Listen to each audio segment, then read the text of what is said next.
Сәлем менен сүйікті тыңдармандарым. Менің арнама жазылып, лайк басып тіркеліп отырыңыздар. Бүгінгі әңгіме атасының сөзі үшін 7 жыл сөйлемеген келін жайлы. Келін бір елге жаңадан келген басқа үйдің жас баласы. Тіптен оның жасы ересектеу болса да ол босаға аттамағандықтан көңілі бала кейпінде. Сондықтан жаңадан келген отбасы мүшесіне қамқорлықпен қарау, ішке тарту қажеттігін естен шығармау керек. Осыған байланысты мынадай бір тәмсіл әңгіме бар. Бір шаруа жалғыз ұлына өзіне тең бір замандасының қызын айттырып алып береді. Той өткізіліп, отбасы мүшелерінің көңілі жайланып, келін қайынсіңлілермен араласа бастайды. Оларды өзіне баурап, емін-еркін сөйлесіп, қалжыңдасып отырғанда, үйдің сыртында дәрет алып отырған атасы келіннің қатты күлгенін жақтырмай, осыншама саңқылдап қатты күлген қай көргенсіздің баласы екен, депті. Бұл сөз жас келінге ауыр тиеді. Сол сағаттан бастап мүлдем сөйлемей қояды. Кешкісін малын қамдап келген күйеуіне де сөйлемейді. Ан-тән болған жұбайы анасынан мән-жайды сұрайды. Бұған анасы да таңырқанып, келінімен сөйлесуге талпынғанымен нәтижесіз болып шығады. Бұл оқыс жағдай отбасы мүшелеріне төбеден жай түскендей әсер қалдырады. Келінін бақсы балгерлерге апарғанымен де ештеңе шықпайды. Келініміз мылқау болып қалды, ұлымызға шүйіркелесіп отыратын жар керек, деп кемпір шал мен ұлына 7 жылдан кейін бір ауылдан қыз айттырып келеді. Жаңа келін арбадан түспей жатып, келіншектің үйін ілгері тігіңдер, көкжименнің үйін кейін тігіңдер, деп отауын тігіп жатқандарға бұйыра сөйлейді.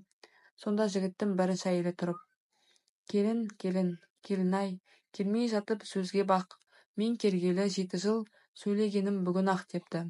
Бұны естіген атасы: ойбай балам, ана сампылдаған тоқалыңды құрт, ақ келіннің садағасы кетсін, деп жаңа келген келінді отауын тіктірместен төркініне апарғызып тастайды.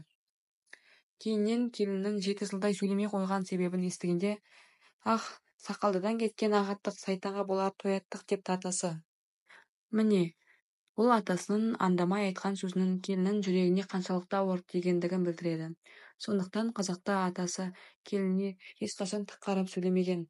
Саптай естіген әңгімеден қорытынды шығарған қазақ келіні инабаттылықты ту еткен. Аталар келініне керекті әңгімесін кемпір арқылы айтқызған. Бір емес, бірнеше рет келініне ескерту жасай берсе, келіні атасынан көңілі қалады, немесе ашуландырып алуы да мүмкін емес пе?